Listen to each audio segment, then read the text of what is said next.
नमस्कार मंडळी, स्वागत आहे सुनीता लवांडेज किचनमध्ये. लवकरच गणपती बाप्पांचं आगमन होणार आहे. त्यासाठी आज आपण खूप सोप्या पद्धतीने झटपट अगदी 15-20 मिनिटात तयार होणारे पनीरचे मोदक बनवतोय. गणपतीच्या 10 दिवसामध्ये आपली खूप धावपळ होत असते, खूप सारं काम असतं आपल्याला. शिवाय 10 दिवस रोज आपल्याला वेगवेगळा प्रसाद सुद्धा बनवायचा असतो. त्यामुळे आपल्याला झटपट तयार होणारा, जास्त काही कुटाणे न करता प्रसाद बनवायचा असतो. त्यासाठी हे पनीरचे मोदक हा उत्तम पर्याय आहे. अगदी पहिल्यांदा जरी तुम्ही हे मोदक बनवलेत ना, तरी सुद्धा हे परफेक्टच बनतील. अगदी नो फेल रेसिपी आहे ही. पनीरचे मोदक बनवण्यासाठी इथं मी पनीर घेतलं आहे. हे मलाई पनीर आहे. अगदी सॉफ्ट आणि फ्रेश आहे. हे वजनाने हे 200 ग्रॅम आहे. मलाई पनीर घेतल्यामुळं आपल्याला वेगळं असं तूप घालायची आवश्यकता पडत नाही. तर सर्वात अगोदर आपल्याला हे पनीर मिक्सरला फिरवून घ्यायचे. त्यासाठी असं हाताने पनीर मोडून मिक्सरच्या भांड्यामध्ये घालायचं आणि काही सेकंदच हे मिक्सरला फिरवून घ्यायचं. लगेचच याची सॉफ्ट स्मूथ पेस्ट तयार होती.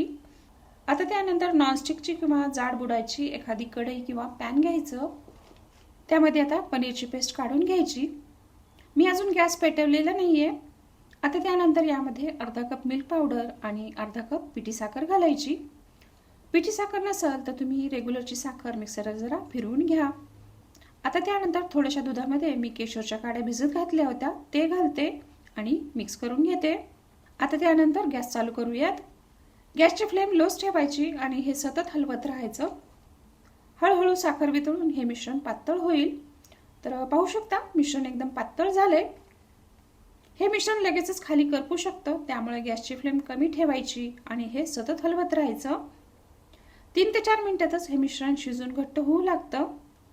तर ह्या मिश्रणाचा आपल्याला घट्ट गोळा होईपर्यंत आणि कढईपासून मिश्रण सुटेपर्यंत हे आपल्याला परतून घ्यायचंय. तर पाहू शकता मिश्रणाचा गोळा बनू लागलाय आणि कढईला हे अजिबात चिटकलेलं नाहीये. तर इतपतच हे मिश्रण आपल्याला शिजवायचं आहे. थंड झाल्यानंतर हे अजूनच घट्ट होईल. तर चला आता गॅस बंद करूयात. तर हे मोदक आपल्याला अगदी विकत सारखे टेस्टी लागावेत म्हणून यामध्ये आपण थोडा इसेन्स घालणार आहोत.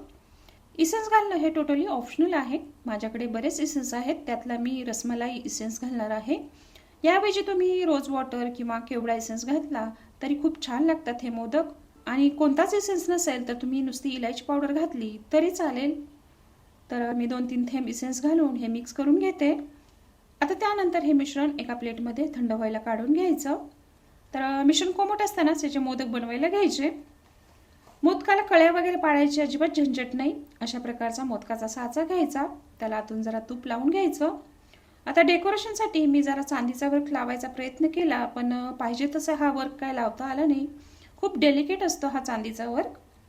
जमेल तसं मी वर्क लावण्याचा प्रयत्न केलाय. आता त्यानंतर प्रत्येक खणामध्ये मिश्रण घालायचं. एका वेळेस बरेच मोदक तयार होतात ह्या साच्यामध्ये. शिवाय साईज सुद्धा लहान असते. अर्धा मोदक तोडून देण्यापेक्षा असे छोटे छोटे मोदक बनवायचे, म्हणजे मग द्यायलाही बरं पडतं आणि सर्वांना पुरतात सुद्धा.